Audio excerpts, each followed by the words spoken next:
covering Guyana from coast to coast. Demerara and Essequibo 99.1 FM. Kirby's 99.5 FM. Kaieteur Radio.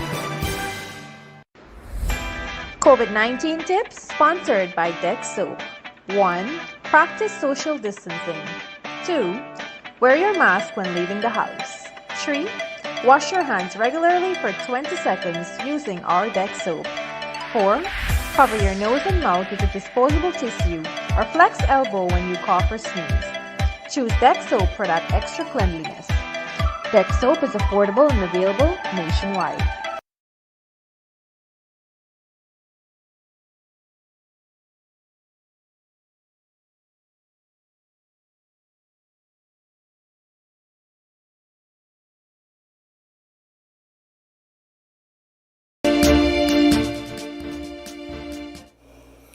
Yes, good afternoon. Welcome once again to this edition of the Wake Up Guyana Show, and you're tuned in to nowhere else but the Kaieteur Radio here on 99.1, 99.5, and also you could get us, if you so have a preference, on Kaieteur Radio on Facebook and also Kaieteur Radio live stream on YouTube. I want to say good day to all our folks who tuned in to us right now across this country, wherever you are, whether you're on social media or whether you're in your minibus or your car driving or you're at home, somewhere in the garden, in the kitchen. I want to say good day to you. It's a beautiful day outside. I did see some photographs of somebody over the harbor bridge with some strange looking clouds. It looks like a tornado somewhere there. I hope it's not. We haven't seen those things. I've never seen it. But if it's here, it's going to go away. It's just a strange weather, something that's happening there. So wherever you are, good day, welcome to the show. And we are going to get right down into things. Well, there's stories with regards to the curfew. It has been pushed back somewhat. It starts at 9 o'clock in the evening. It does not give you a license to do what you feel like. We're going to have a discussion on that in a very short while. Several persons lined up in front of the Shatamarga School today to apply for lands, and these are for the squatters who clashed with police yesterday, which ended up with tear gas being lobbed and persons complaining, and the Ministry of Housing and Water stepping in and said, look, come start getting yourself regularized. We have to you can't be squatting on lands that does not even belong to us. So we're going to talk a little about that as well. More and more persons are taking the opportunity and capitalizing on the free online courses that are being offered by the government. It's a collaboration by the government and other partners, and you could go and you could do some key courses. It's a way of getting you qualified during this period of the pandemic, and take a couple of hours and you could look at particular topics, and these topics are being offered by international universities abroad. So that's another thing. And of course, we will be having Poonam sing tomorrow in the studio. A little excited about that. We want to hear her sing. And we're trying to, get our local artists on board and let them come on. In the meantime, the big story that is dominating the news is that government has gone ahead and they've signed or they've green-lighted a $9 billion per project. And this is the third phase of development by ExxonMobil and its partners offshore Guyana, about 100 miles out there. And the government would have held this back. They would have been studying the proposal, fine-tuning it. And in this particular approval, they would have put stiff penalties for this company here, which has been flaring gases, dangerous gases, toxic gases into the air. And of course, the government would have wanted some kind of reassurance that this company is not going to do that. In any case, if they find you lapsing, and we're talking here with Exxon and its partners, with regards to the environmental, any kind of thing like the breaking of the laws, they are going to be stiff penalties. So, of course, the big story would have been, has Guyana taken the opportunity for this approval of Payara to ask for other stuff, and maybe not. Let's see how it unfolds. But that story broke yesterday. We are going to come into the in a very little while also and tell you about $25,000 cash grant, because I could tell you that in the Region 1 area, and so that has started up. But I did talk to the chief of the Civil Defense Commission this morning, and this is Lieutenant Colonel Kester Craig. I want to say good day to the folks there who's been standing by. That organization is the one that is the government's premier emergency response services in terms of getting help to the people of Guyana. And he would have made some conclusions, some statements, which is with the hampers. A lot of people trying to find out about the hampers. And so we are going to talk a little about that as we go down. But I want to say thank you very much for tuning in to us today, wherever you are, especially folks on the West Bank, west coast of Demerara this morning. A minibus driver called me, said they tuned in to Kaieteur Radio Wake Up Guyana show every single day, and they also like the music. And they complaining also about the tractors. It's not a new something. It's all over the country. The tractors for the farming area, they were going to the back dam, and the farmers just drive out on the road with that, taking mud on the road. It's dangerous for the drivers on the other vehicle. You have to, as farmers, make sure that you clean your equipment and before you take it onto the roadway. It is what is expected of you. You can't just treat the roadway as if it's your backyard or your farmlands. There are rules and regulations, and you cannot do that. If something happens and those boys fly up the road or anything, then you have some issues there. So in a very short while, at 1:30, we are going to be tuned in, bringing on board here some representatives, one commissioner from the Public Utilities Commission, and he is going to tell us about the Public Utilities Commission and 30 years it has been in existence now, and we are also going to ask questions about its relevance and questions people would have with regards to them. So we're going to bring them on very, very quickly, talk to them, let's see what they think, because as part of the engagements with the regulators, we want people to be educated. That's what this show is all about, to educate our people about their rights, about what they should do if they run into a problem, a brick wall with regards to normal everyday thing, pensions and things like that. We're going to try to find some answers, and of course it's not limited to that. Anything that affects you in your backyard, wherever you are, or you have a pet peeve about what the government is doing or the opposition, and this is the place that you would want to be in the Wake Up Guyana show, because we are going to be working together. Gildarie does not have all the answers, but we're going to work to find some of the answers. We have some fine people out there. They have been tuning into us every single day on social media here, and let me tell you this. There's no better politicians than them. They quarrel with each other, but they love each other up. And so guess what? They have been coming up with all kind of resolutions to some of the problems.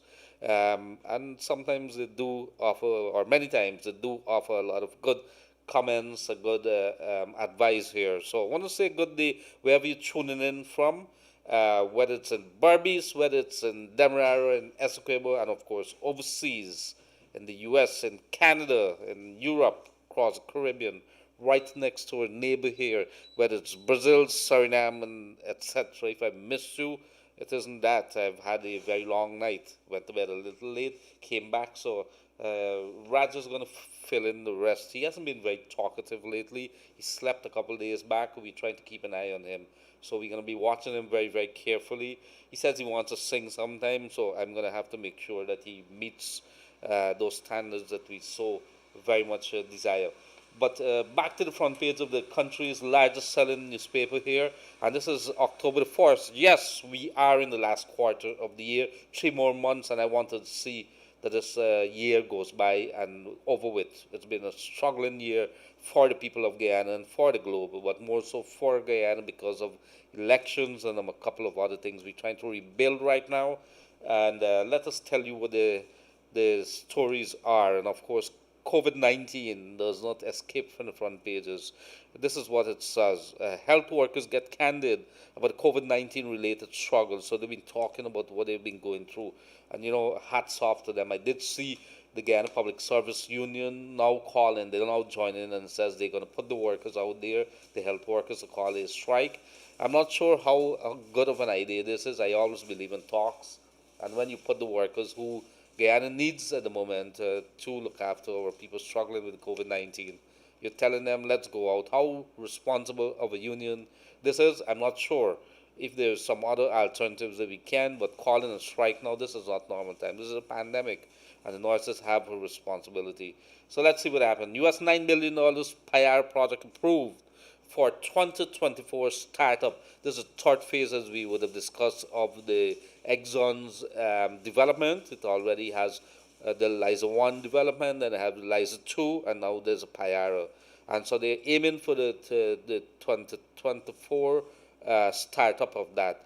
So we're going to see, they're looking, it's going to take us 120, 220, this 320, 40, it's over 400 and something thousand barrels per day. If they reach to the PIR level in 2024, it will be over that. And so they're hoping to get 1 million barrels per day, which is going to put Guyana real way up in the big players. Now there's a worry about that, because it means that you're really draining out our reservoir that we have there. Is it something that we want? Our conversation will continue with regards to our oil reserves and what we should be doing as a people. Should we take it out as quickly as possible? Should we do it in a very phased manner? What is the answer to that? I don't know, but these are conversations that we should be continuing to have as a people of Guyana. Everybody on board, all hands on deck. Accept us as a legal government before we speak, President Ali says to Harman. And this is in direct relationship to the opposition leader, Joseph Harman, who was the former, he was the former Minister of State within the coalition, and he would have said, I don't recognize you as a government, and we turn up in Parliament nevertheless to engage you. And he wanted to have talks with the government, and the government says, no. If you don't recognize us, you're walking out of Parliament all the time. Why is it that you're having talks with the legal government? So you have to recognize us as a legal government first, before we could even have talks. That's the starting point. So that's the story there. And let's see where that goes. I mean, at the end of the day, there is a government, there is a president in place, and regardless what you feel, you go to the courts. That's what the courts are there for. And so I think there's a stance of what the government is taking there. Coalition criticizes government's approach to COVID-19. They're very unhappy what is happening here. Maybe there's something that we need to look into, because the number of deaths have increased, the number of cases has increased dramatically. But this could be pegged down to the fact that we have increased the number of tests, COVID-19 tests, significantly over the last couple of weeks. And so you are going to see figures. There's another issue that is happening now, and I think we did mention it yesterday. People are coming across the borders, it seems, or sneaking across the border. It's not every time that the authorities that are there, they're going to be able to pick up those people. But if we're talking here about the Quarantine River, where, on the coastlands, there are more resources here. What's happening in our border areas, Region 1, Region 9, where they're wide open borders, people are getting in and out, and they're getting into our gold bush. So you can imagine when you look at the figures that are coming out from those areas, and the kind of lifestyle that you have with nobody enforcing. Nobody is forcing you to wear a mask. You're not driving wearing a mask. You're in the trail. You're doing what you feel like. So you can see figures there. And this is the worrisome thing that we're looking at. So is this, could all this be blamed on the rise in the number of cases, maybe an increase in the number of people? Is there a lapsing by the government or not enough answers to some of the problems? But it's a growing problem and needs to be discussed. And let's see what happens there too. 3 years for a man who had sex with COVID-19 infected corpse. This gentleman needs help. He broke into a Region 1 Port Kaieteur morgue.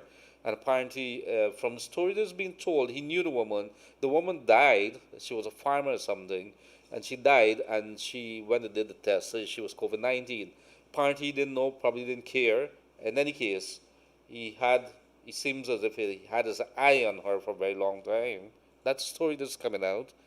Broke into the morgue, and some family who went there to look after another relative who had passed away found them on top of this woman, this corpse. And so he was caught, arrested, placed in quarantine, and of course charged, pleaded guilty, will serve 3 years in jail. But I know for a fact that something wrong with him. he probably needs, this court here needs to have done something a little better. And maybe I would like to hear from you guys what you're saying. Um, uh, should we have gotten or asked for evaluation of this man? Anybody who does something like this got to have a couple of wires crossed wrong in his brains, and so he needs to find some help. And I don't think he was capable or he had the capacity to plead guilty to the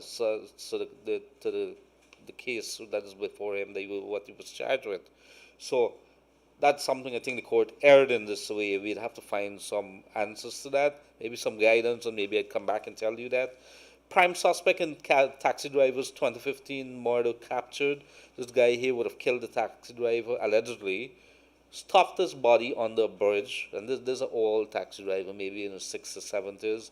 The guy, hired him, and then he's alleged to have killed him. They found the taxi driver's body on the bridge, and the car disappeared. Apparently, he stashed the car somewhere up the East Coast there, and then he was found in a shack in the hinterlands. Information came that he's there. The police went and arrested him. Now he's to be charged about 5 years later for that case there. Interesting case. Now, this is a big news that's coming out here, and I kind of like that. I want to say good day to the folks on the T Networks, Mr. Vishuk Prasad and the rest of the hard-working staffers. We know that we could watch cricket, IPL on television, largely because of what the E-Networks folks would have been doing there. They've introduced 5G internet services. And let me tell you this, I'm using some of the services because GT&T is poor when it comes to giving services, and I make no apologies about that. They could have, for a very long time, the Guyana was serving as a cash cow for GT&T, a cash cow, the majority of the money, and this is not the things that we're playing around with. We know that. They used GT&T. This is a company that didn't really exist or had very little track record or was doing very little work. And with the Guyana's portfolio, where they bought GT&T in the 90s, they took over GT&T, they took it over with facilities there. They built GT&T, we got money out of it, and they took their own sweet time in expanding the services. In the meantime, the rest of the world were playing 3G, 4G, then 5G, and then whatever other Gs they got. Guyana playing catch up. This company here, E-Network, has come forward here now, and they have introduced E-Network. They landed the cable. GT&T got very unhappy because they're not supposed to land the cable, but there was nothing in GT&T's agreement that says that it had any rights to the internet. It had to do with telecoms, landline, and other services, international calls. So this company landed the thing, and now they're expanding. I want to say kudos to Mr. E-Networks here, Vishnu Prasad and the rest of the folks. And he's offering 20 megs for 8,990, and they're expanding all over the country. I'm using a part of the wireless, and it is good. Of course, wireless is not the most stable of services, but when you see the kind of things that you're getting out of that, I am very, very impressed. So let's see where this goes. We want to see more companies like E-Networks here. And this is a locally owned company here. I think one of the partners is from the Continental Group, Mr. Rakesh Puri there. And so when you see company, local people start up, and give them the concessions and let them go ahead and do the stuff, because the money stays here. It does not get out of the country. So that is a very, very good thing. In the meantime, Winston Brassington faces intense cross-examination lawsuit over them boys at Kaieteur News. Would have written something. Brassington, as the former head of NISIL, would have said he didn't agree. He believed that they libeled him. And so he took them to court, and there's a number of cases, and he would have come under cross-examination. And I think cross-examining on behalf of Kaieteur News there would have been Nigel Hughes. And so it's an interesting case, see where it goes, because this whole libel thing, it's something that needs, and we have to bring it up. Whenever newspaper or news or wherever it is that could be talking about somebody, they just go to court and they get an action against you, and a decision by the court, a temporary one that is, that could stop you from doing or saying anything. And so that is something that we have to pay attention to. No touching oil money until sweeping reforms President Ali. So he's saying that, the money that we earn from our share of oil, can't touch it, and it's sitting there. I think it's more than $100 million sitting in a U.S. bank, and he's saying we're not touching that. Why is the APNU AFC silent on the carton off of our oil blocks? And this is coming from no other than the front page comment of Kaieteur News today, and they're saying that the coalition is just silent about what is happening with this oil thing. They're not saying anything. All are involved. That's what the article is saying. So in a very short while, we are going to be joined by the PUC folks with at 1:30 thereabouts. So let me tell you what has been the discussion so far. Bus drivers from the West Bank. I want to say good day to you. We did receive a call not too long ago. The folks, they were complaining, but the tractors coming out from the back dam with all the mud and everything. The police, Mr. Watts, what are you doing? And this is an issue that I know that you're very busy across here, but I know that you're also very much involved with what is happening also. And the people complaining, but these tractors, they have to do better. They need to wash out, walk with 2 buckets, throw something, and then you can come onto the roadway with all the mud and everything. It's dangerous for the cars. If you pull the brakes and you're in the mud, you know what happens. This morning, scores turned up at the Chateau Margaux Primary School there, and they would have been among them would have been persons who would have been squatting in the success area there along the coast there, and they would have taken over lands that belong to Guy Suko, and therefore the Ministry of Housing is saying that we don't have access to that. You can't squat in it.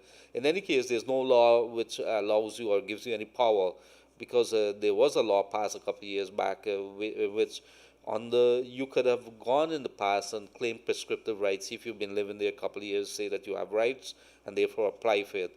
The law has stopped you from doing that to state lands. So if it's a reserve or whatever it is, you can't do that anymore and claim prescriptive rights. So the Ministry of Housing has found themselves in a bind. They asked the folks, after clashes with the police, to turn up at the Chateau Margaux School this morning. Scores were there, and so they have their hands full. Let's see how that goes. So in the meantime, it's almost 12:30, and 1:30 here.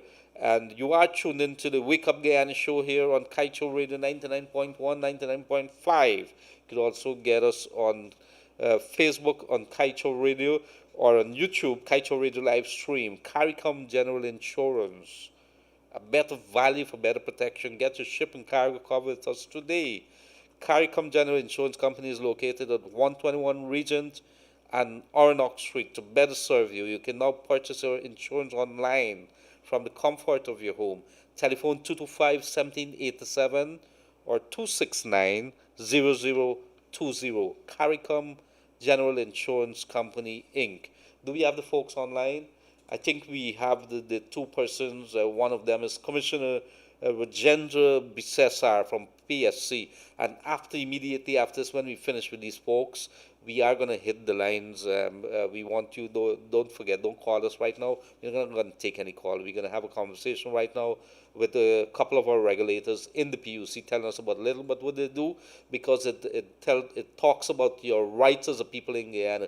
If you are upset about what GPL is doing, what GWI is doing, what GPL is doing, GT&T, these are the people that you go complain to after you would have exhausted all other possibilities. So we do happen to have these folks in the house right now. And when we come back, we have several other things to discuss. So let us bring them on right now. I think it is Mr. Mursaleen Sankar. Mr. Mursaleen Sankar, as well as Mr. Rajendra Bisesar. Gentlemen, how are you doing? Well, thank you for having us. Thank you very much, dear sir. Appreciate it very much.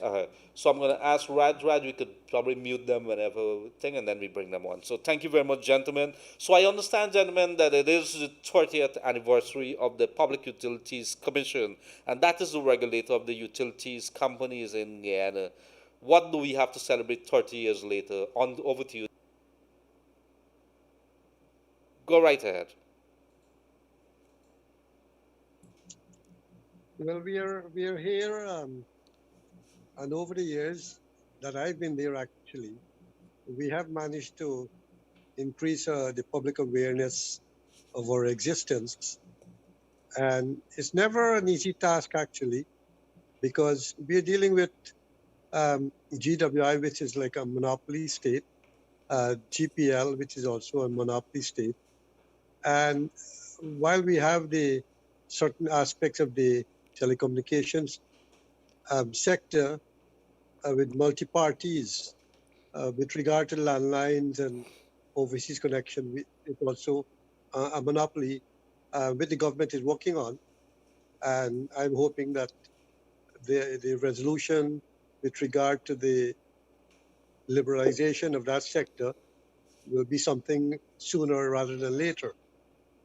So it's not an easy task. And one of the problem I feel personally is that we need more cooperation from the companies, actually, in the sense that they have consumers, and consumers face problems, and consumers are dealing with big cooperation.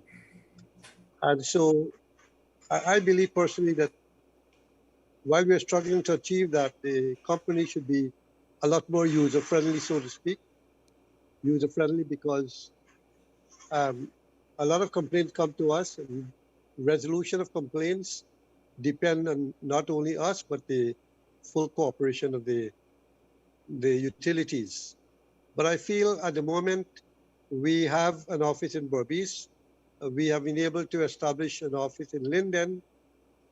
We've been able to establish an office in the Essequibo coast, and using technology that we have today, all of these offices are linked technologically.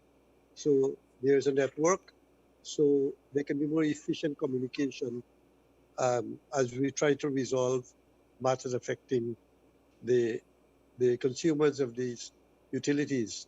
We are hoping possibly as we go on to maybe establish other methods or offices so that we can bring the public closer to us, so that we can be there for the public to come to us. But in addition to that, we do have a Facebook presence. We do have the possibility of making complaints via telephone, via the internet, via our website. So all of those things have been implemented to make it easier for the consumer to communicate to us. Thank you very much, dear Commissioner Rajendra Bisesar of the PUC. And I want to put this question, you guys feel free to jump in whenever. We are 30 years later. What level of compliance do we have with the utilities company at the moment, starting with GT&T and the rest of them that are here? Okay. Are we seeing the level of compliance? Are we comfortable with what they have, how they've been responding? I'm trying to put this in layman's language so everybody could understand. Okay. Okay. Let me take it. Let me take that question. Utilities are central to economic and human development. Utilities also tend to be monopolies, and by extension, they're able to fix prices to maximize profits without taking into consideration the social costs associated to consumers. This is where the regulator comes in, and this is a worldwide phenomenon. The regulator holds a balance between the utilities investment and that of the consumer's interest. This is a balance that we have to look at. Now, you've asked us where we are 30 years down the road. I think if you want to judge the success of the commission, you have to go back to where we were 30 years ago. Now, 30 years ago, the utilities were totally dysfunctional, every one of them. Today, their services have improved at least twofold, and it has spread across the spectrum of this country, so that universal usage is becoming a reality. Now, where did the PUC, what was the PUC's role in all of this? The PUC, at all times, tried to hold that balance between investors' interests and the consumer's interests. And we have been making incremental improvements in quality of service over the years. It is true that there are differences between the utilities and the PUC, and this would be so for nationwide. But we have been making progress, not as fast as we would like to, but progress is being made with respect to quality of service. But I hear what you're saying there. You see, for the So, normal man in the street, for the last couple of weeks since we started this program here, gentlemen, I think one of pardon? the things that the people would have been complaining about, and I'm going to hand the floor over because I know you have some other things that you want to talk, but I'm taking this opportunity here to ask you with it. People have been complaining about the inability or the sloth in which, one, these companies would have been addressing complaints that they have an issue and they're dealing with that. I want you to talk to us about that. The second thing is, in the case specifically to GT&T, and maybe you could have this reflected in any other organization that you're dealing with, the other utility companies. How do you gauge?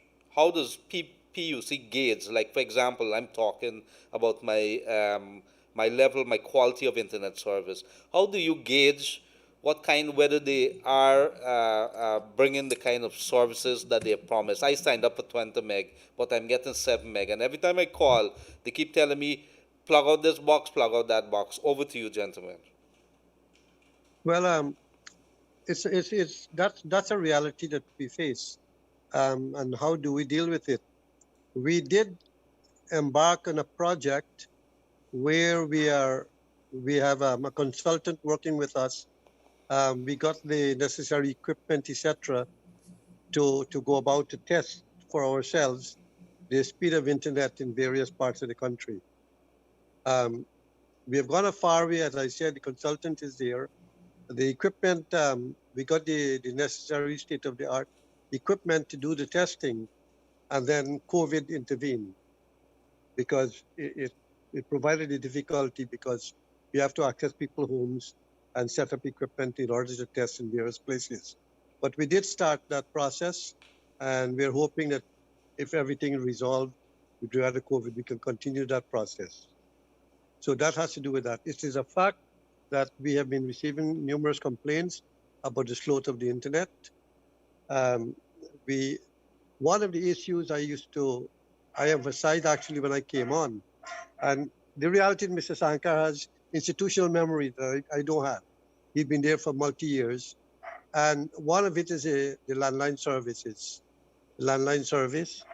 And I've been plugging for GT&T to move to expand its landline service. There's some reluctance because of the cost factors of it. And one of the issues that we face with also is the time frame within which repairs are effected if something goes wrong with your system. The dilemma we face is that legally, when a company do not respond in adequate time, we could go for a public hearing, but that's a time-consuming and a difficult part to straddle.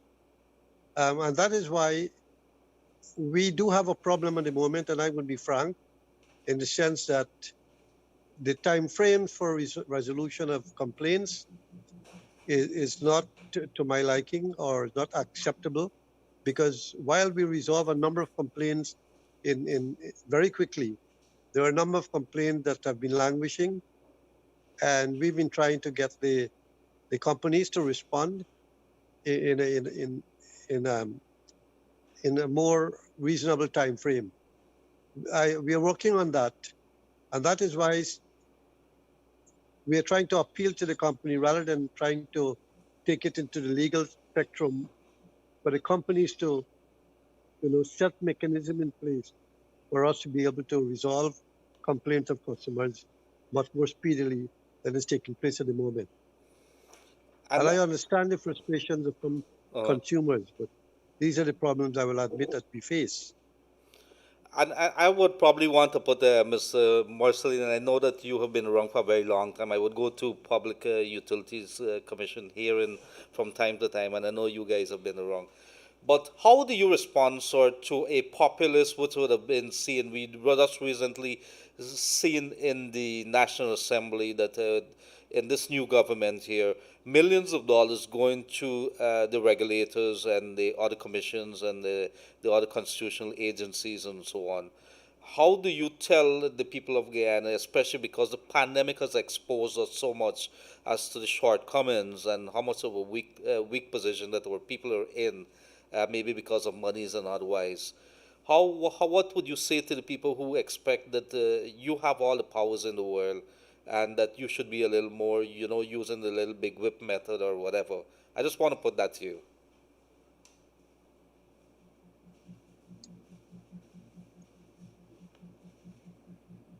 You guys there? Well, I think you were addressing Mr. Sankar. Yes. So I was wondering Yes. whether he's still here. Go ahead, Mr. Sankar. You here? I think Mr. Sankar. Mr. Okay, BCS but I wasn't hearing you all the time. Actually, I had a difficulty. You were breaking up at times, and I couldn't really understand all that you were saying. Go ahead, Mr. Bisasar, if this is the case, and then we could probably come back to him. You heard the question. Yeah. Well, the question had to deal with how do we deal with the companies, and well, we are a statutory body, and we operate within the law. We have to operate within the law, and the law prescribes certain method. And one of the method, if the company does not respond, is to hold public hearing. We have had a number of public hearings where the public were able to express their views, and we have issued orders to the companies, and that's what we do. If the company fails to obey the orders, then we have to go to court, and that process is also a lengthy one. And our court system doesn't operate speedily, so sometimes you go to court and it takes a very long time. In fact, we have matters before the court going back to years. Mm-hmm.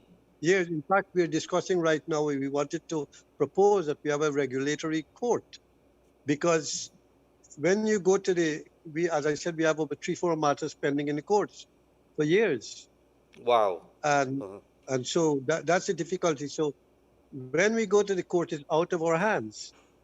We have to wait on the courts, and that is, as I emphasized, we are discussing approaching the government to talk of a regulatory court, so that people's matters and concerns with regard to utilities can be effectively and in a timely fashion be addressed by the court itself. So in a way, when the matter comes to us, we are trying to deal with the company, trying to cajole the company sometime, try to work something out, because the court itself doesn't provide you with a speedy resolution. You're caught in a bind. We need more laws, more updated legislations. What is it that we're looking at? Because, for somebody, and I'm talking here strictly as a taxpayer of Guyana who wants to see the system work, and that when companies come and invest here, we just see in today's newspaper here, Vishuka and the rest of the guys from E-Networks introducing 5G. We want to see more companies like that. And we are a little impatient on that. What is it that we need to fix the system? Well, to fix the system, we need the liberalization to come true, because we do have a monopoly in the sense of GT&T controlling landlines and controlling internet, overseas internet. We know that the E-Network has launched its cable, but it is the liberalization that will really open the way for companies to enter, in order that we can have the competition that is required. So we at the PUC is not directly involved in the liberalization. The laws that we have passed, the law has been passed already. It's enacted. The regulations are there to be finalized, but the elephant in the room is an agreement with the government and the company GT&T to break the monopoly, to have the telecommunication sector liberalized. That is the elephant in the room. Well, the elephant in the room needs to be put out of the room, and let me tell you that, because people complaining bitterly. I know. But look, we I know we coming down because we face the problem also. Right. Well, we have to about 15 minutes there, and I want to bring in Mr. Morsalin Sankar a little more. And we're talking here with the folks down from the Public Utilities Commission, Commissioner Rajendra Bisesar, as well as Mr. Morsalin Sankar. Gentlemen, 30 years later, I want you guys, I'm giving you the opportunity to tell us a little more because there are many things. One of the things that I would like you to address also, whatever you wanted to say to us, is that people are saying that they're still, during this pandemic, getting issues connecting to PUC. Maybe you could help us a little on that, some of the numbers and so on, so people could be able to do that. Okay, to answer your first question, I think that we have to ensure, okay, 30 years ago, we have to look at where we were. 30 years today, we have to look at where we are, and we also have to look at what our weaknesses and our strengths. The weakness with the PUC, probably to some extent, is that maybe we were not as forceful as we should be in regulations. This is a criticism that we probably would have to take. The other point is that the regulator is supposed to ensure the financial viability of companies, of the utilities. To a large extent, both GT&T, both GPL and GWI, the rates that they earn or the rates that are approved by the commission is not sufficient for them to really offer a proper service. And this is why, to some extent, the consumers complain. The funds that they receive is simply not enough. In the case of GT&T, they need to improve on their services, and I think the commission needs to be stronger in its enforcement. And I want to agree with that. I think a lot of people would love to hear that. But let's see where that goes. Commissioner, you serve a very, very important role, one of the number of commissioners. Go right ahead. Go right ahead. Go ahead. You want to say something? Yes, actually, what I was saying, we were speaking of liberalization of the sector. When liberalization comes, what will happen is that GT&T will lose its monopoly on international and on landline. But the perception that companies will come in, I think is erroneous. I do not think that you're going to get a lot of companies lining up to come in because our market is too small and the investment required will not give the adequate return that they will be looking for. So that we'll probably be stuck with GT&T and e-networks and Digicel for the foreseeable future. And it's up to the commission to ensure that these companies provide a proper service to the consumers and that they get a fair return on their investment. It's as simple as that. On the question of consumers' complaints, this has been an ongoing problem. And it throws the PUC in a light whereby that we are just a consumer outfit. This is not so. There are many sides to the problems with consumers and their complaints. Some of them, sometimes the utilities are at fault, sometimes the consumers are at fault. Sometimes there's pilfering, sometimes there are allegations of pilfering and pilfering. And this sometimes makes life difficult for the commission to sort of decipher. So these are all the problems that that we have to look at to face as going forward. Well, very, very good. Go ahead. Mr. Gildarie, if I may, we function in a situation here where our demographics is set out in a particular way. For instance, in certain areas, you'll have a concentration of clients. But let's take, as we go down the road, you have one row of houses on one side of the road and another side, and then you pass a number of areas. There are no houses. So the population is spread out in that sense. So when you have to put infrastructure in place, it poses more difficulty. As Mr. Sankar said, we have to balance between survival of the company and the consumer. So take water or electricity. in concentrated population, you put a pole down and you can service a number of homes. But in our case, you put a pole down, you might be able to service maybe two homes and then another pole. So we do have a problem in terms of the layout and in terms of the interior locations. We don't have proper roads going in. In a lot of instances, you have to fly into these areas. So we do have a problem with the demographics. We are discussing, and the fact is, in some areas of the world, because there's a need for universal coverage of telecommunication, especially in addition to the other things, is that companies by themselves, because companies are there to make profits also, they may not be able to spread out the investment into certain areas.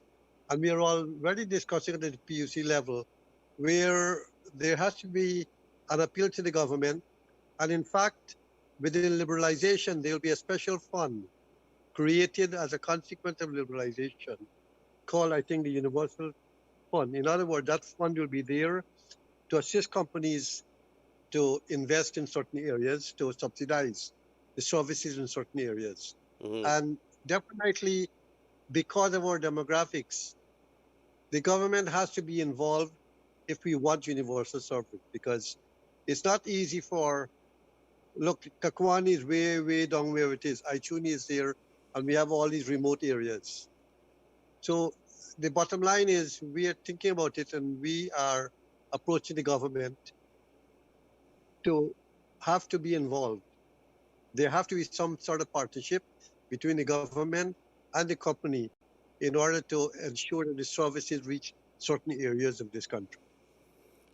Thank But you. definitely, I'm saying this, we are also working on it. And take the Essequibo, for instance. The dilemma we face in the Essequibo is that the company, we are balancing between the cost and to the consumer and the cost to the company. And this is where the bottleneck lies. The company has to have a certain level of income generation and profitability to invest in certain areas. But wait a minute, sir. Isn't this in conflict with their license? When they came in here, they made certain commitments under those licenses, and I think there was even a public hearing which led to a ruling or a decision by the PUC which says that GT&T must enroll certain number, I think 300 plus every single within a period of time. So when you have an entire area, because I did receive complaints about Essequibo Coast not having any kind of service there or very limited landline services, how do you balance that against what GT&T is saying to you? Well, maybe Mr. Saki will help me out here, but let me say this. Okay. The license also guarantees to GT&T a certain rate of return. But does that take paramount importance over their commitment to the contract? I'm not a lawyer here, but I'm just asking. Well, they have not recently. They've not been making it anyway. In other words, they are fighting to get more to increase the rates because they're not making that level of rate of returns. And we are also arguing that they have to fulfill the other aspect, and that is to create the universal services. Well, that might not stated necessarily be true because I think when I went, just let me interrupt here. When they had the public hearing, there was one argument with the saying they were not making money on the landline, they wanted some more money, but they were also using the landline to bring DSL, which is not being subsidized. I mean, that is not even paying maybe a rent to the landline services. In accounting, I think they could all balance that if you would agree. But it's just my observation there, maybe, and over to you. Gildarie, Okay. yes. I Let have me, made that. let me interject here. I have made the same point actually, and the same point about the piggybacking on the landline Aye, that's in the order word. to. And recently we hired a consultant to do an analysis of the CAM. So we are waiting the consultant report with regard to that analysis. But I'll hand you over to our financial analyst who might be able to better deal with that. Yes, sir. GT&T is entitled to a 15% return on its capital dedicated to public use. So that once it earns the 15%, and if it is losing money, once it is earning 15%, if it's losing money in one area of its operations, and it wants an increase in that area, you'll have to reduce prices in other areas because all they're entitled to is 15% on their return. That's a global figure. So that they can't say that they're losing 15% or they're losing on one service, but they're making 40% on another service. You know, in other words, what should we say? Bring it down back to 15%? So basically, it's the global profits you look at, not the profit of an individual operation or individual service. That's the point. Mm-hmm. And one point I'd like to go back to is what Mr. Cesar had mentioned, that population density is very important for utilities. That's where they make money because it's less infrastructure work that they have to put up. But this is not so in Guyana. And I alluded earlier that services have been expanding and it has been going into rural areas in a very holistic way. And it is also bringing the utilities closer to universal service. But the transmission cost in carrying that service to the consumers is significant. And the utilities are finding it difficult, especially the government utilities, they're finding it difficult to expand those services and at the same time to look at quality of service. It's a sort of a catch-22 situation. You cannot expand, you expand one, you have to neglect the other. So what do? Do you look at quality of service for a certain area and just forget about the other areas giving them service? So that basically money is needed more investments are needed, especially to government utilities, to really improve services. Looking at the future, I think, at least I think there's some excitement about it. I think that the oil and gold revenues, together with growth in the other economic sectors, will translate positively on the utilities. There will be growth, there will be utility growth, there would be new services would probably be added. Costs will probably come down because of economies of scale. So that looking ahead, I can see improvements in the service, but that is a few years away from now. Well, I'm excited too. I'm excited. Let's see where it goes. So we coming down to wrap up time, and maybe you guys take about a 2 minutes each. Make your pitch. But I'm glad that we have a PUC. I could tell you that. It gives order to society. Maybe we have to bring you guys back because obviously this is an ongoing discussion. And over to you, gentlemen. You take your time, tell us a little more, and we could probably invite you back to come back here. It is needed. Our people need to know. I'd just like to say a word on the GWI. A lot of complaints about the quality of water and so on. But the same problem we face there where we have age-old lines. And the reality is the last increase before we gave an increase recently was in 2005. Mm-hmm. There was an increase in 2013 which was never implemented. So the bottleneck was there's cash trap. So in order to improve the service, they have to have more money, but they cannot improve the service all over. And I know they've been doing some work in terms of establishing new processing water improvement plants and so on. But the reality is there was cash starved for a while, and so we had to give that increase because we had to have the company survive. In the final analysis, because of the terrain, and I said earlier, government will have to assist companies in certain areas. Hopefully, with the oil revenue, there'll be money flowing so that there can be some level of collaboration between the government and the utilities to expand and improve the quality of service. I can say this much. In Brazil and other countries, even America, government has to contribute in order for the expansion to take place in certain rural areas. And in America itself, in the rural areas, the service is terrible. So because of the demographic. Yes. And government and the USA is considering giving assisting the company. So we'll have to look at assisting the company in some instances right here.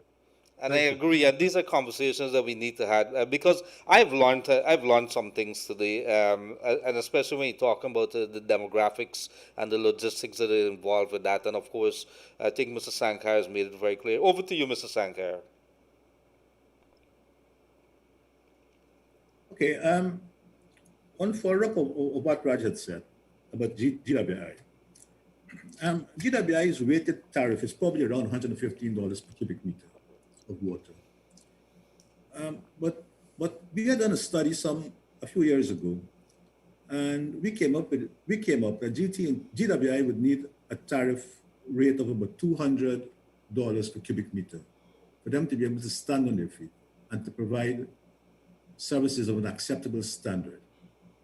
So that was one of the problems. The other problem that we have in this country, and it's sort of historic, from the 1970s going on to 1980 and the 1990s, the utilities were starved for funds, and their infrastructure went right down, providing just a minimal service. Maybe on a scale of 1 to 10, the quality of service, they would probably have been at a 2. Mm-hmm. So that in coming up back, the utilities never had the sort of funding to really improve services to the level that they would have liked. And there are two aspects as a result of the underfunding that they received in the 70s and 80s. There are two factors that raised its head. One was system losses for the public, for the power company. Yes. And the other is non-revenue water for the water company. You're talking about stealing. No. Stealing and other things. There are two aspects to system losses. One is commercial losses, and one is technical losses. Technical, right. Technical losses is what is lost through the transmission system. And commercial losses is probably mainly consumer theft. Currently, that stands at about 28%, meaning that 28% of the power produced by the power company yields no revenue to the company. In 2006, it was 40%. So the company has been incrementally bringing it down, but not at the pace they would like. And this is because they don't have the funds, to address it in a sort of a holistic way. The GWI have a non-revenue loss of about 65%, meaning that 65% of the water they produce yields no revenue to the company. So I remember the commission was doing a study, and what we found is that from say 2000 to 2020, the level of the non-revenue losses, the system losses, and the perceived excesses of utilities was in the vicinity of $800 million for that period. Wow. So this means that consumers had to fund that sort of expense. And when you look at it, it's a sort of a negative multiplier. You lose $800 million, a country like this losing $800 million in a 20-year period. You think of what it could have done if it got that sort of money to invest in the country. So the utilities, to some extent, although they're improving, there is sort of a drag on the economy too. And this is what we have to improve. Well, let's see how it goes from there. And of course, I want you gentlemen to be back. I want PUC to be back here. PUC plays a very important role in our country in regulating the utilities companies in Guyana. So, gentlemen, thank you very much. And I do give my regards to the rest of the staffers and, of course, to the chair, Dila Britton there of the PUC. And sometime in the future, I know Anuradha would normally call me and says she wants the persons to be on. So tell her to give me a call, and whenever you feel that you want to share with the Guyanese people. And right now, I think people want to get on to the PUC. How could they get on? You have the numbers at the top of your head? There's 122. Actually, no. 22. But if they go on the website, Right, the just website. type in PUC. We have a website. If you go on the Facebook, we have a page on the Facebook, Right. and obviously you can Google the PUC and you get it right offhand. Very good, sir. Thank you very much, and I'm going to share that with the good people of Guyana. So until then, have a pleasant rest of the day, and I think I have learned a lot today, and it has been very informative. Thank you for having us. Bye. Thank you very much, Mr. Mursaleen Sankar and Commissioner Rajendra Bisesar of the Public Utilities Commission. So, goodbye. So in the meantime, dear, thank you for joining us on the Wake Up Guyana show. I'm your host, Leonard Gildarie. We're coming to you live on from our Saffron Street studio here, 24 Saffron Street, that is, and we're coming to you on 99.1 FM in Demerara and Essequibo and 99.5 up in Berbice. And so we are about just after 2 o'clock, and we would have been engaging the officials from the Public Utilities Commission there, telling us, of course, I would have to complain a little about GT&T there. It is a pet peeve of mine, and they would be telling us, of course, some realities of what these companies are facing. Of course, for the populace who've been plunging money and who expect better service, there's very little understanding. What we want is better interactions with the utilities company to ensure that they bring those services, the level of services to where we desire it, that we should have answers to our questions, that if we have a complaint, that they should do it in a very quick manner and not the dragging of what we would have seen over the past. So we are going to bring them back, and they are always available. That's a good thing. Our regulators are not shying away from talking about the challenges that they're facing and maybe explaining a little more things. Sometimes it cools me down a little to understand what some of these companies are also facing. So it is 226-7453, 226-7453. I want to hear you on those lines. I think already somebody's on that line there. And send those messages, 622-222. Good afternoon, call you on the air. Go right ahead. Good afternoon. Good afternoon, sir. I complain about this water to you. And from CI this morning, I went to sign up for the 3-month guide to cool. You get a pension. And one of my friends tell me, he has heard me on the program one time. He said, them not even get water tuition. A tuition? Yeah. I did send this to the Minister of Housing and Water, and I think I'm going to send it back to the other minister. So this is CI as well as tuition as well. Yeah, it's right true here now. And the next thing, the tuition talk something just from. The guy said, my last so much water, then should have raised about $200, forget the water. In America, you not pay $1 for cubic meter water. This guy, them like them asleep or some dream them a dream. You understand what I'm saying? Mm-hmm. Them like them asleep. Who got afford to pay $200 cubic? And you work $2,000 already, I get $40,000 a month and $50,000 a month and $60,000 a month. Who can afford? Like this thing. Let me tell you something. The whole thing is that abandon GT&T. Other companies take him on. Because you have a better service, better. Here now. Let me tell you this long line here. They must charge you $800 for rental. You understand now? $800. And plus, what you think? And I must send you a bill. Now, me don't want to take 1 month. Me not call nobody on this long line. And when the bill go come, you can show so much money home. You can go read that? You can get right for that? No way. Now, the next thing again. The much about this complaint set up a small court. There are how much people are calling and got to these people them. And then I get satisfaction. That's something wrong with these people them.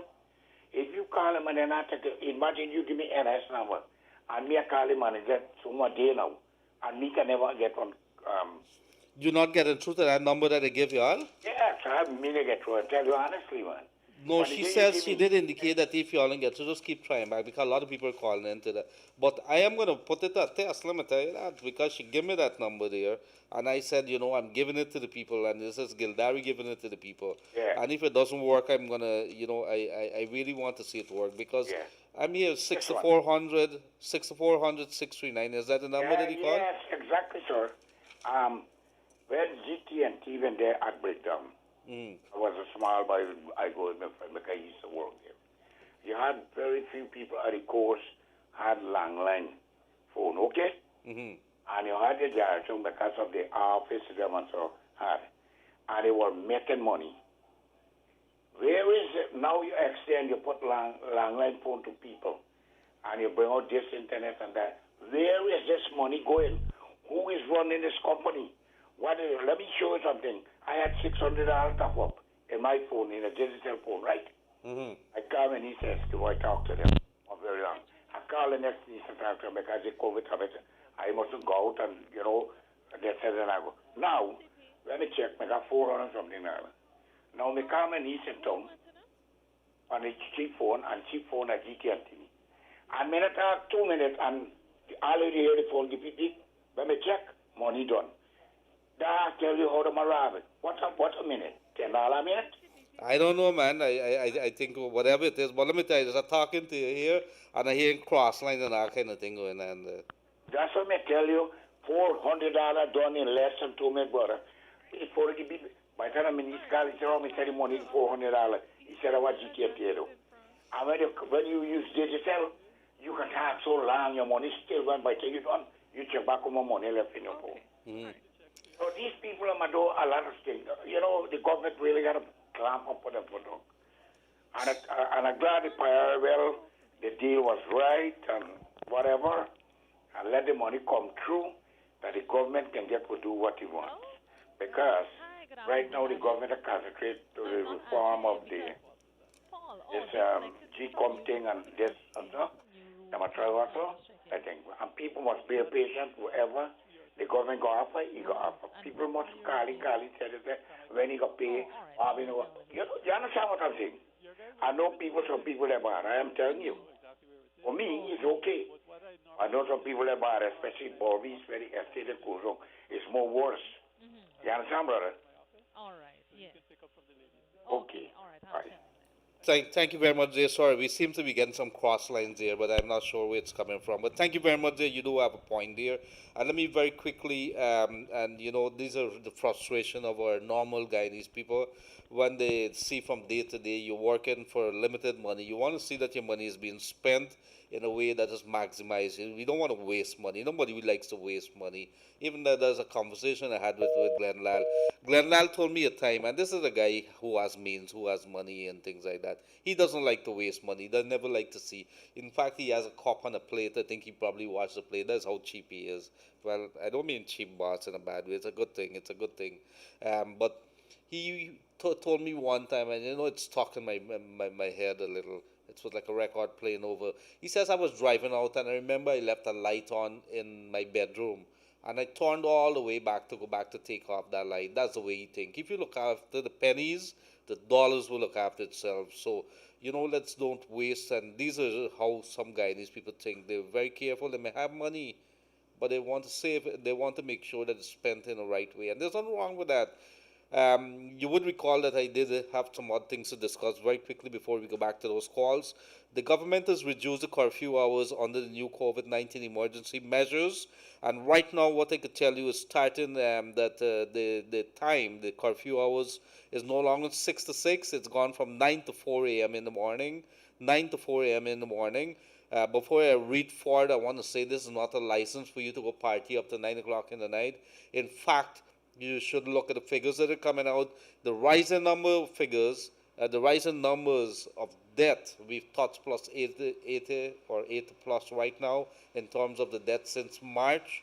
But we should also tell you that every single day you hear scores of persons being tested positive. So this is not a thing. It's just that they're doing it so that the businesses could have a chance to breathe.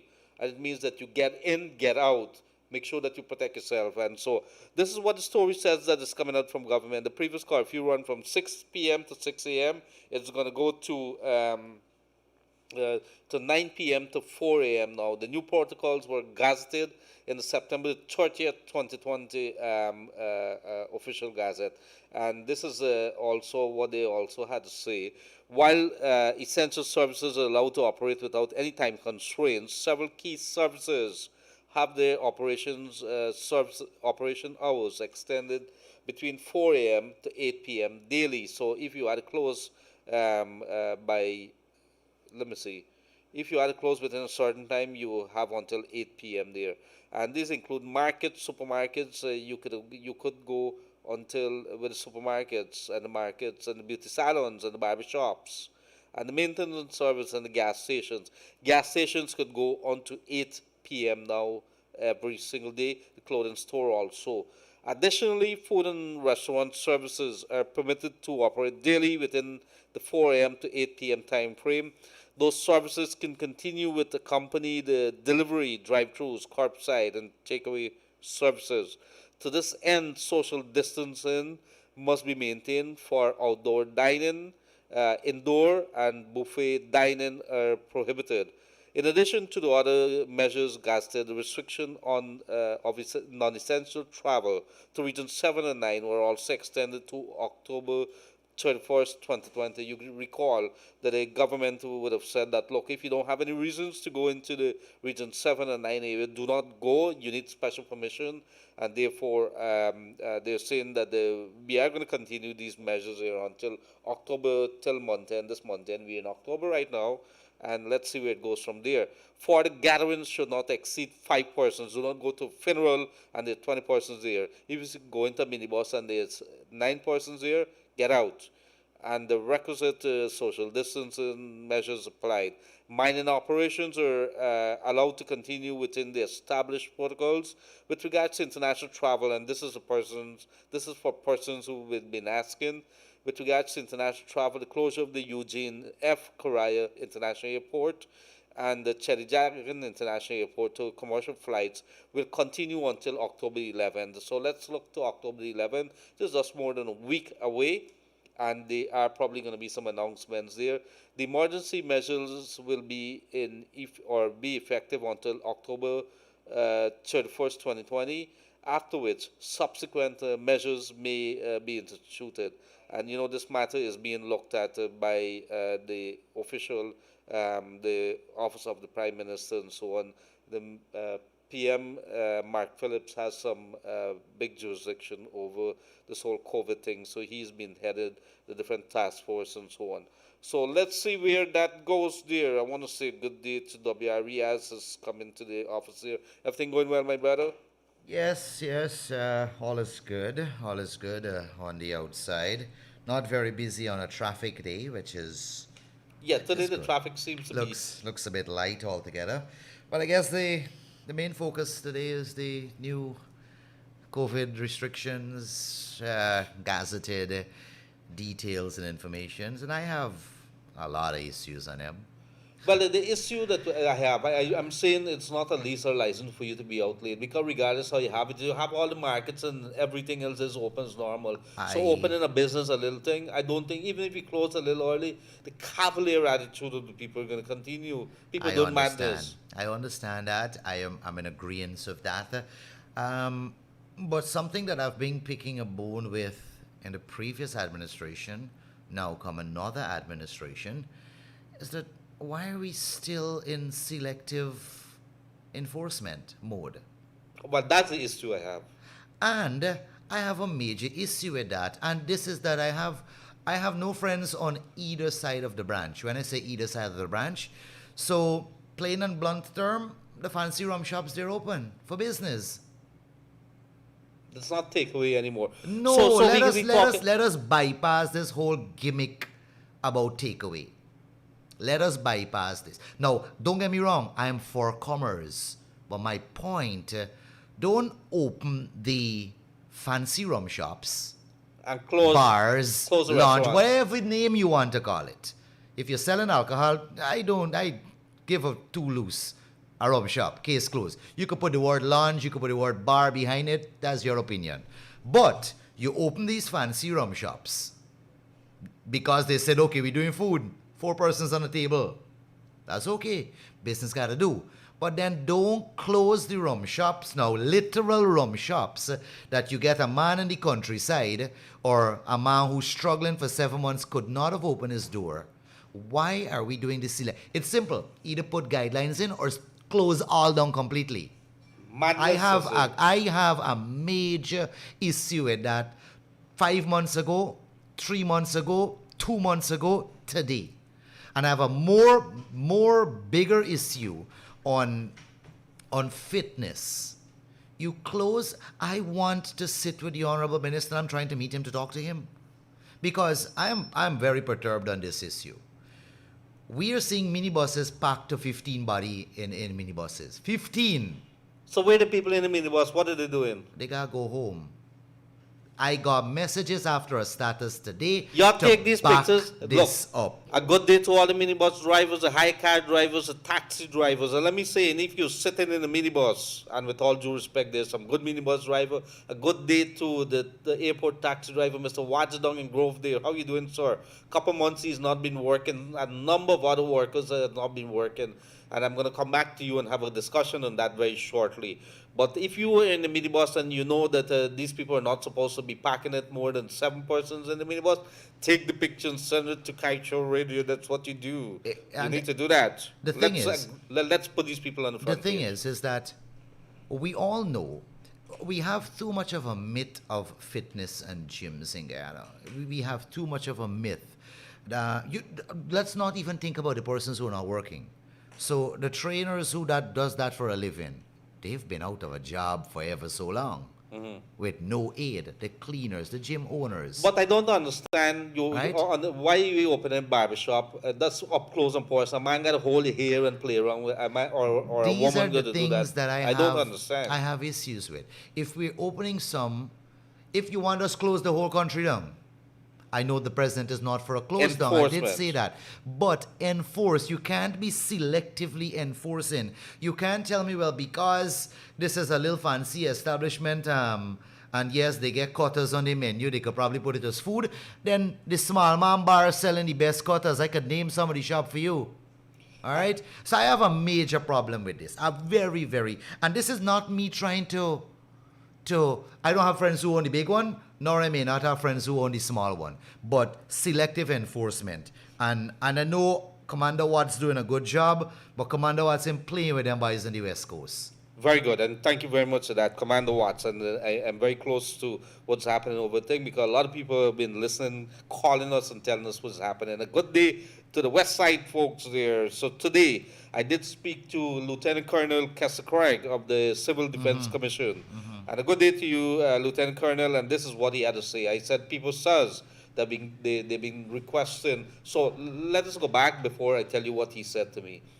The government has announced a $25,000 cash grant. They've started in Region 1 and Region 9. I've seen. They're coming to the other regions at the moment. When they come to that, we're going to know. They're going to make an announcement in it. In the meantime, the government has also announced that about 93,000 families are going to be benefiting from hampers. Well, the application process would have been done through the CDC and a couple of other state agencies and entities there. What happened, I spoke to Mr. Craig, and what he says, that part of the hamper process has been put on a halt. He's waiting on some guidance from the government on that because they're concentrating right now on the $25,000 cash grant. They want to do it. They don't want to mix it up and then get very confusing and then we lose control out of it. So you guys don't do anything with any hampers or anything. There's some numbers that he did give to me, which I would want to share to you, that he says it is on operation 24 hours. And these are the numbers here. 226 1027. 226 1027. And then there's also 2 cell numbers. This is if you want to find out anything with the Civil Defense Commission, which is the body that deals with emergency help. They're trained in that. They're logistically trained and so on. And so the first number here is 226 1027, or the 2 other cell now. The 2 cell numbers 600 7500, 600 7500, or 623 1700. 623 1700. So it's 226 1027, 226 1027, 600 7500, 600 7500, or 623 1700. 623 1700. I hope you all missed it there. So that's where we're at the moment. In the meantime, welcome to the Wake Up Guyana show with your host Leonard Gildarie, and we have a guest as usual in our house, W.R. Riaz. And you tuned in on Kaieteur Radio, 99.1, 99.5, and you could also get us on Kaieteur Radio on Facebook, Kaieteur Radio live stream on YouTube. And let me read a couple of messages and we go straight back and take all those calls. You guys are there waiting. Good day to you guys. The present government don't care if for anybody to open back the curfew from 9 to 4. Bring Mr. Watts back on these bank calls. Enough bar. Have people in these past 2 o'clock in the morning. I can tell you about that. They park around the corner and they walk and the trek. Now they're doing it openly. They're parking in front of the bar. It is something that Gildarie see. And when Gildarie sees, he's going to talk, he mouth tear. One bar in 21 4th Street, 21st Street Diamond. A police own it and a new bar named Boathouse at Land of Canaan. Gildarie mouth tear. Somebody send that in. So one bar in 24th Street in Diamond, a police own it. Police, be on the guard there. And a new bar named Boathouse at Land of Canaan. Thank you very much for that, whoever that is. Hi, good afternoon. This is the work that the grade 6 teacher of the K-Wall Primary School sent into children. Imagine you're grooming children for common entrance. What do they learn? If your children don't go to the third lesson, they have none to learn. I can't afford to send my children. I did send this to the Minister of Education. Let me see. Let me see what this person says. I have to study this. Scheduled to be, okay. All right, I'm going to study that. But I did send some information with regards to the K-Wall School to the Ministry of Education, and I know that they're looking into it. There's a very serious, or some very serious staffers there. Guyana is overstaffed. Somebody says Guyana is overstaffed. Maybe, maybe not. Good afternoon, Gildarie. I'm from Esquimalt Coast, just inquiring about the $25,000 per household grant. If there are 3 sets of family in the household, is it only one family which receives this cash? We did talk about this several times. The president says every household. So if there's 3 households in a house, that's 3 families. That's how I understand it. That's what a household means. Well, if it's for every family, the mayor, Mr. Ravindra Prabhulal, came to collect names for the grant and said only one family and get the cash. So I just don't know what it is really. Only one family to get the cash. That's wrong. If you guys know it, you need to call. Somebody. I'm not sure. I got to get clarity on this and maybe Where does it actually falls under? Well, no. They're saying. I understand. When the president says, yeah, what is a household? They says that they in Esquimalt Coast, the mayor went to the house and he says only one family per house. Yeah, that's wrong. That needs some clarity on that. No, but it's wrong. I have my wife, but I'm living downstairs. Are you telling me that you're gonna give it to my grandmother? Right. Yeah. I don't know. I don't think that's right. Yeah, I think both in a situation like that needs to be compensated as it is.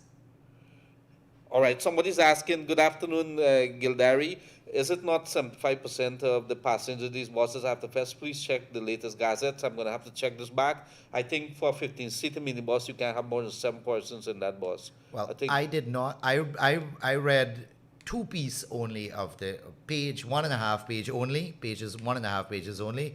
So I will be studying that gazette a little bit later tonight. So on the 1.5 page, I have enough information to talk about in 2 major issues that it's great concern to me. I'm going to go back to it and study it, and Yeah, tomorrow I'll deal with it tomorrow. I'll deal with it tonight or so. Somebody who talked about the Esquimalt thing with the mayor meeting with them is the Walton Hall area. Walton Hall. Good day to the Walton Hall folks. Where there's a customer complaint, their service should not be interrupted and the customer should be given credit for the loss of time and thing. Very good point. If utilities company have a complaint, I think they could either get back credit into the account, and so PUC has been able to get several $1 million for customer over the years, and they've been saying that. So I'd like to know if the judicial system in Guyana have access to professional psychologists to perform any kind of psychological analysis on the individual, such as the man having intercourse with the corpse. I'm also inquiring about the persons who are working at the schools as cleaners. I know individuals who are working daily on the West Coast maintaining the schools, even though the kids are not attending. But if you check these institutions, they're well taken care of, not a sign of neglect. So please find out when these individuals will be paid for the month of September, as they are risking themselves on public transportation to attend their responsibility in order to secure employment. Please advise me how to connect with the correct agency to resolve this urgent matter. This is a matter for the Ministry of Education, for the Permanent Secretary. I don't have the telephone directory here, but you go to the telephone directory, the Ministry of Education is the one that is handling that. And if there's a teachers union also, if you're part of that, you should also contact them, because I'm not sure why you don't have salaries for the for September's yet. I thought this matter was resolved. So All right, so let me answer Nan Pasod something quickly on Facebook. Yeah, Nan Pasod, we have beautiful weather in Guyana, no doubt about that. Why do you want to go to a sweaty gym? Where in a gym is sweaty? That's the first question to you. And trainers could go training sessions in the park. So we're going to take the equipment out, take it inside the park, and put it back in a truck and put it back into a gym every day. Come on, Mr. Nan Pasod. That's total nonsense you're talking.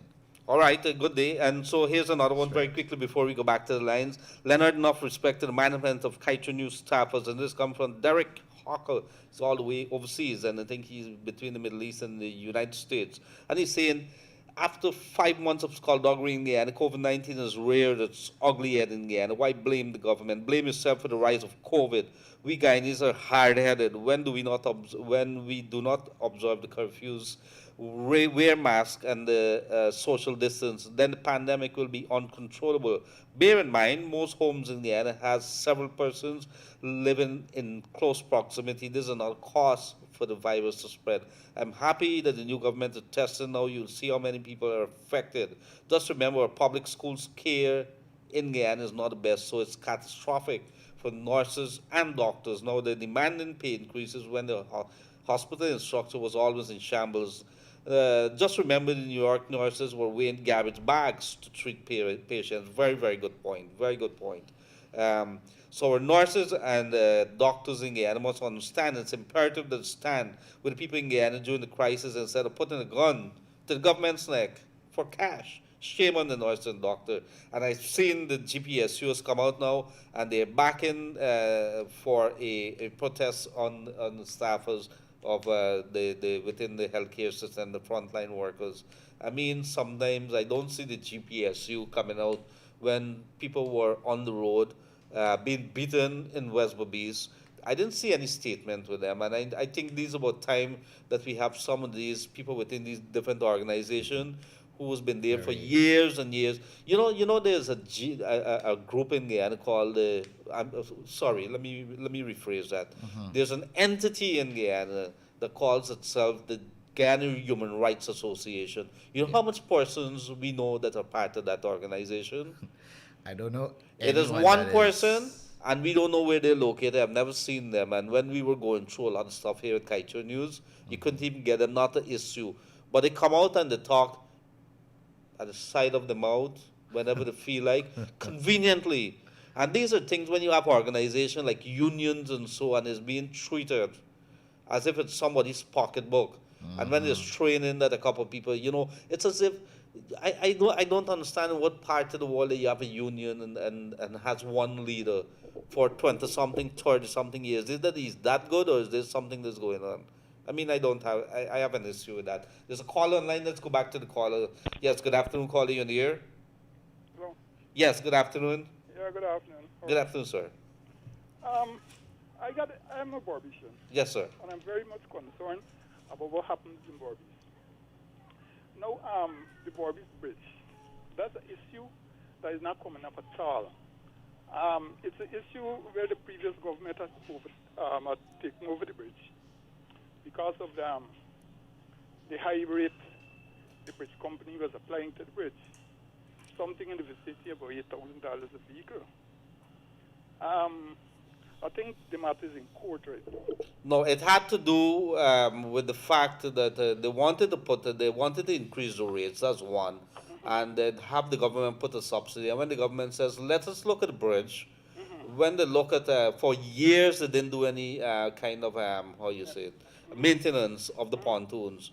So the government and them, they ended up in court because they believe that it's a private company and government don't have a role to play. So there's a couple of things. But go right ahead. Yeah. Well, what I'm saying, I see that the trajectory is like the government, this present regime, like they're overturning everything that the previous regime did. And the situation is they had supported the bridge company then by saying it was a private company and the government should not have intervened because it wouldn't be an incentive for private people to invest. So what I want to know is if on that basis they would rescind the whole, relinquish the whole thing of holding the bridge, hand it back to the bridge company, and let them do what they want to do. Well, I'm not so sure. There's some investors there. I mean, it's private company. I think there are rules and regulations with regards to that. I would not put my mouth in it except to say that the rule of law must stand. If it is that the government could intervene in certain ways, but if the court, if this is a private company, if you allow that, then somebody could walk in your private company and take it over and say because it's government, you got to be careful with that. that. What I'm saying, with a situation like that, seeing that the bridge company now they have the prerogative. The point I'm trying to make is that if they take it over back based on the fact that they're a private company and they're saying, hey, we want $8,000 for a car to cross, what is the situation? Because that is not something people could withstand. You get the point I'm making? Yes. So that is what I'm saying, that the government ought to try to see some way, by some means, where they could be able to deal with this situation. Because the previous government took it over on the grounds that it was hard for the people, right? And this government, while in opposition, they defended it, saying that, hey, leave the people alone because it's a private company. You get the point I'm making? So what I'm saying, on that basis, they could very well say, hey, let us relinquish the thing because it's a private company, and the company do what they want. And with $8,000 a vehicle, well, then the whole of Bobby set a standstill. Well, let's see, but that's an issue that they need to fix, and they need to fix it early. We'd have to ask those questions. I'm glad that you brought it up. Yeah, thank you. One other thing. There's all this talk about youths, and so on. I'm for that. I like everything, so because the youth is the future. Of course. But a man could get a driver's license at 18. He could vote to put a government in 18.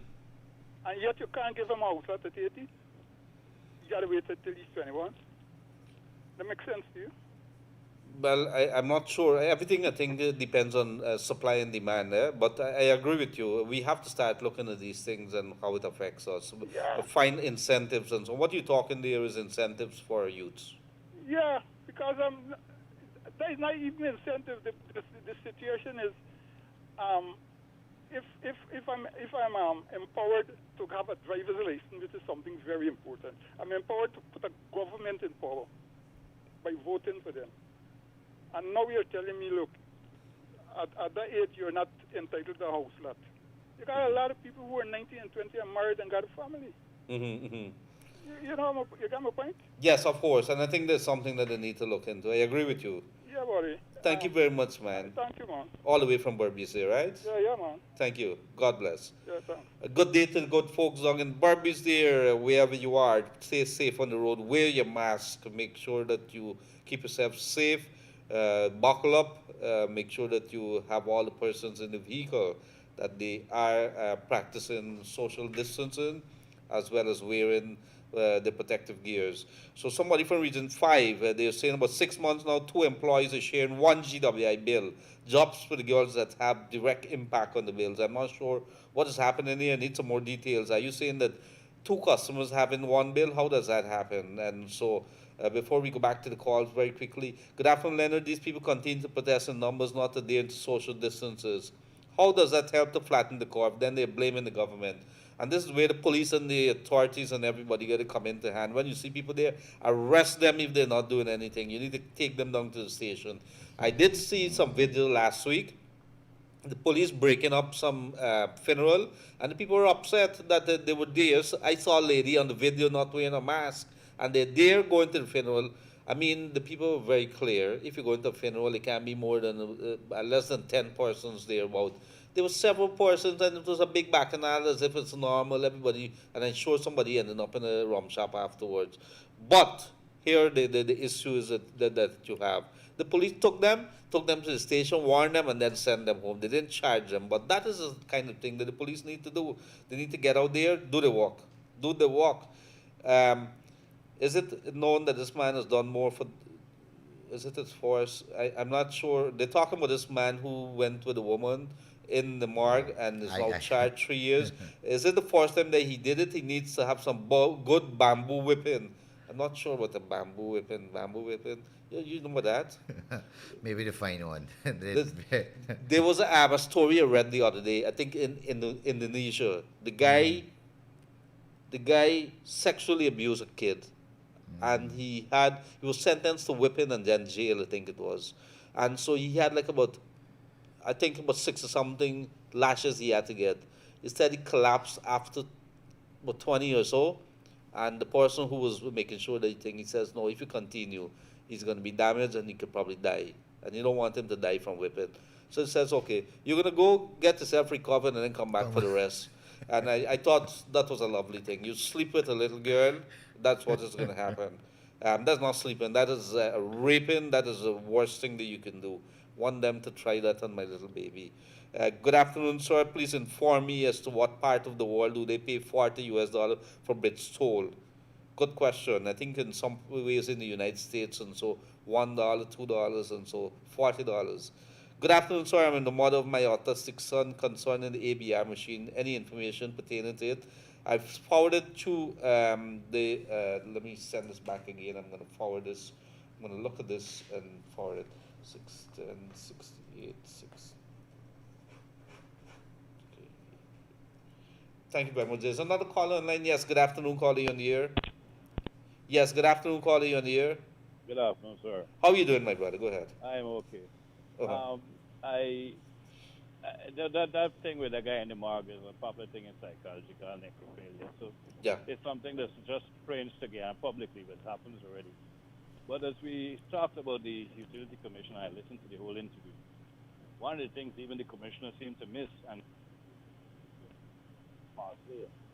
if you were to look, and if anybody knows the stock market, Guyana brings the parent company for ATN a profit that is more than 15% on the stock market. Just like Exxon, if we check the stock market, Guyana is keeping Exxon afloat. Guyana is keeping AT&T afloat. These companies can't come in like we feel like they're doing us a favor. We are literally keeping them on the stock market in a competitive position. You know how much money? Let me tell you this.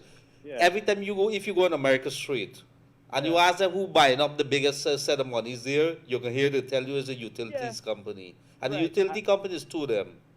And the next thing about it, the local utility company, the problem is not so much loss and that they can't do it. One of the things that we have been doing at GPL and Guyana is buying equipment that is far above the price that it values on the market.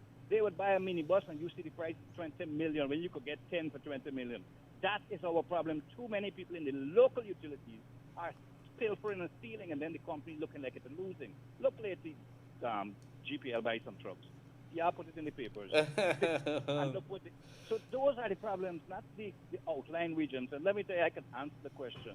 When they're talking about Escribo and Letem in these areas, let a company from Brazil come over. You can so quickly and get line up, they liberalize it. These things can happen. GT&T made a commitment, and they're only concerned about profit for themselves. We holding that company up on the American market. Check it out. Well, the time is running out and the clock is ticking. Yes. So it's time for change. And have a good day. And agree. This one last thing. I cannot see why you're opening a barbershop and a salon, but telling a gym it can't open. Where the instructors there about 10 feet in front of you. I couldn't understand why you'd open a barbershop and says you can't have. You know how close proximity. You know close. For my barber shave me, you got to right over me. Of course. That's the whole point. So I ain't saying don't open it. That's not my point. My point is if you can open that, you can open the other one. And the next thing of the cafe is Spanish for coffee. These lounge is is French for bar. These names, listen, all is rum shop. Don't worry the fancy names. And if one sector open, all could open. Thank you very much, sir. Let's be comments up here. Thank you very much. I respond that right there and then. I don't know of any bar that serve coffee. So if there's any bar that serve coffee, I'm gonna ask. You know of any bar that serve coffee? I've been looking for good bar, coffee. probably. Yeah, man. I've been looking for good coffee that is thing there. But you're right. I agree with that caller there. I agree.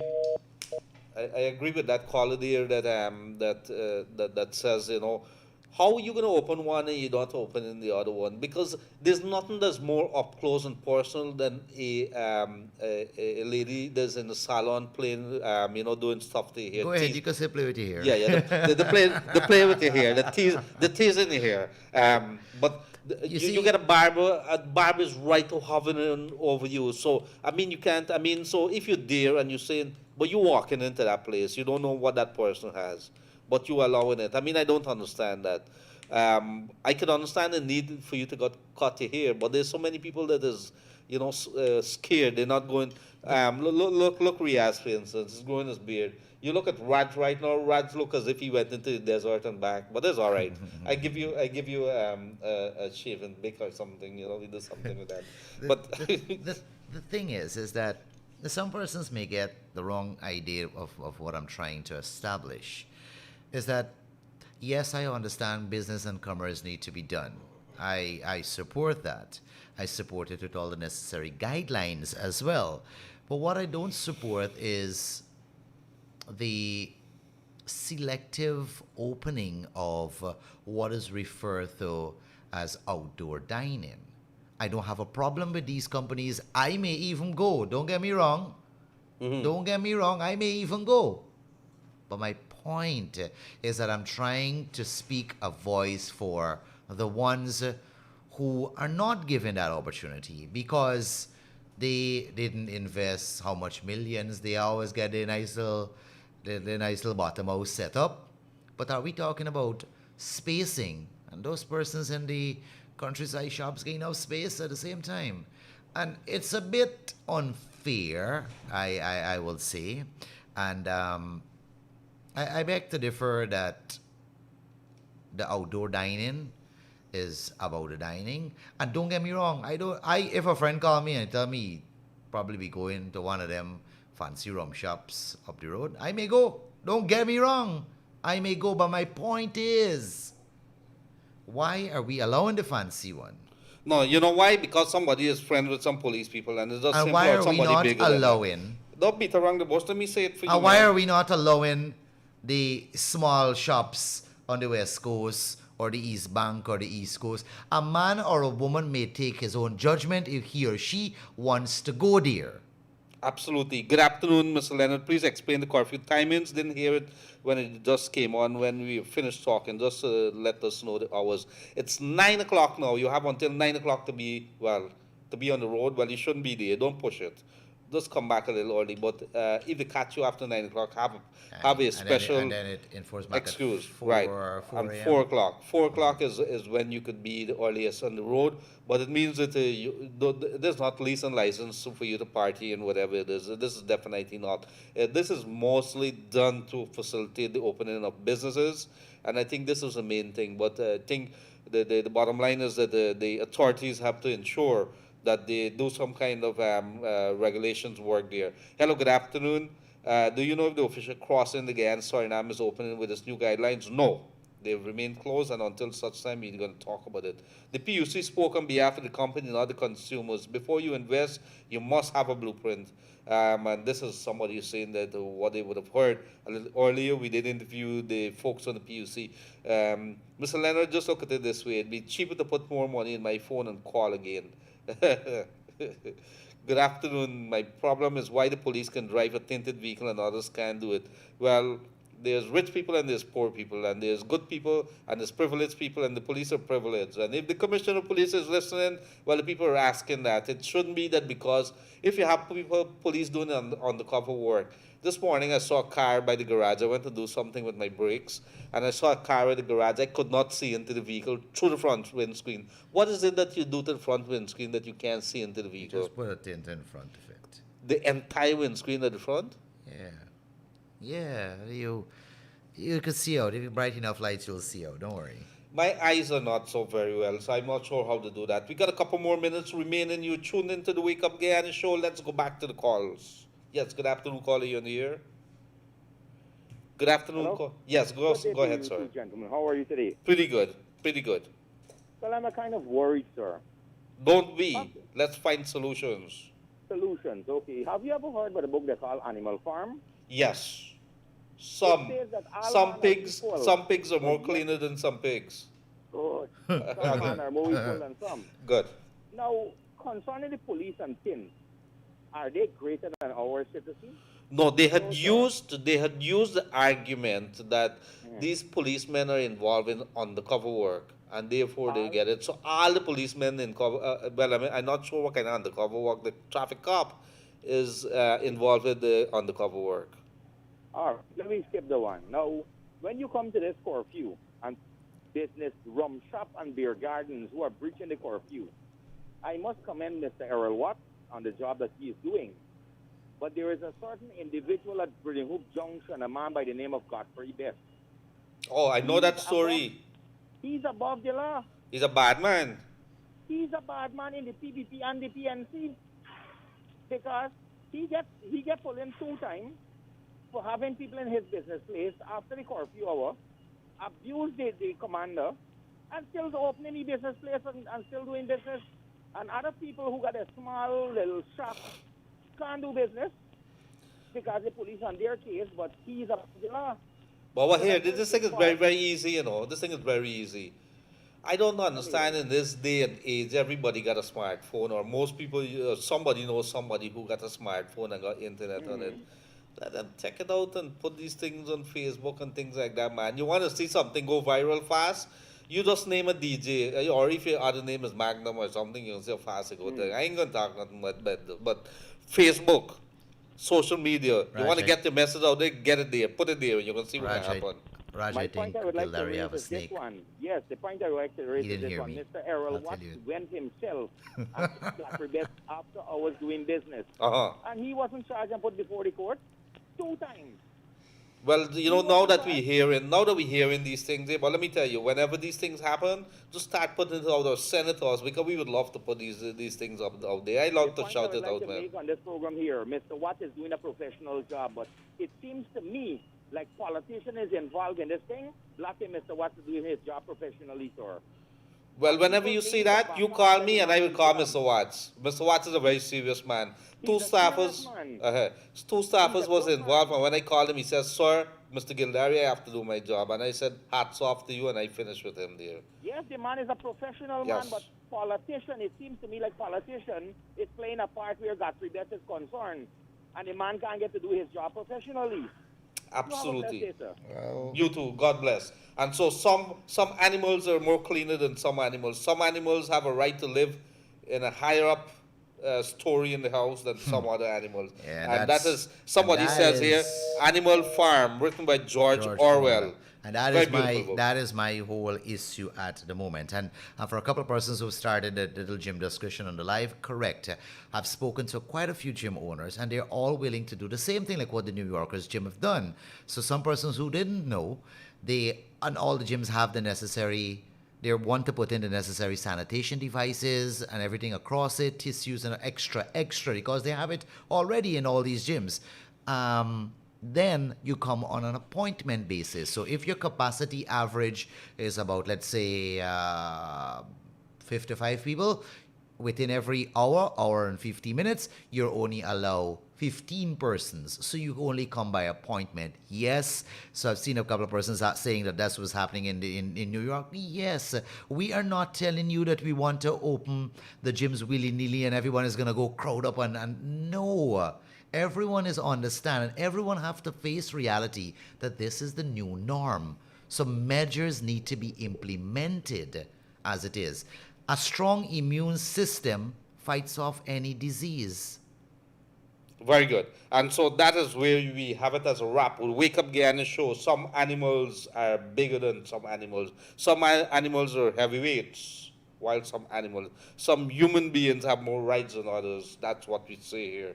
So I want to bring that, and I want to bring that to close as we come to an end of the Wake Up Guyana show. It has been fun today. I had good fun today, and it's all because of you, the people of Guyana. You've been coming through. We had to come in a little short today in terms of the callers because we had the PUC who would have been discussing the Public Utilities Commission as regulators within the utilities sector in Guyana, and they would have been telling us it's 30 years since they would have been formed. Established, and they would have been telling us about where we are at the moment. And it's not an easy picture, good picture that they point. But at the end of the day, it will be little comfort to the people of Guyana who want to see better services from our utilities company, from the GPL, from the GWI, from the GT&T, and of course from Digicel. And as more companies come into the picture now, I think eNetworks into the picture now, we want to see more people talking, more people, dealing with these issues here. So thank you very much, dear gentlemen. As we come to a close, I want to say good day to the folks down at CARICOM General Insurance Company, Inc. There have been selling their insurance here. And so if you want to buy your insurance, you could call them 2690020, I think it is. And so we are going to be back same place, same time tomorrow. Get ready for W.R. Riaz on his show in a few minutes right here on Kaieteur Radio 99.1 and 99.5. I want to say thank you very much for tuning in wherever you would have been joining us from, whether it's in Barbies, Demerara, Esquibo, whether you've been sitting in your minibus, your high car, whether in your garden, if you're lying in bed or you're swinging in your hammock under a tree or under the house or in your kitchen next to that fireside. A good day to you. And of course, from our good folks overseas, stay safe until we come back tomorrow. Until. COVID-19 tips sponsored by Deck Soap. 1. Practice social distancing. 2. Wear your mask when leaving the house. 3. Wash your hands regularly for 20 seconds using our Deck Soap. 4. Cover your nose and mouth with a disposable tissue or flex elbow when you cough or sneeze. Choose Deck Soap for that extra cleanliness. Deck Soap is affordable and available nationwide. Kaieteur Radio. Covering Guyana from coast to coast. Demerara and Essequibo 99.1 FM.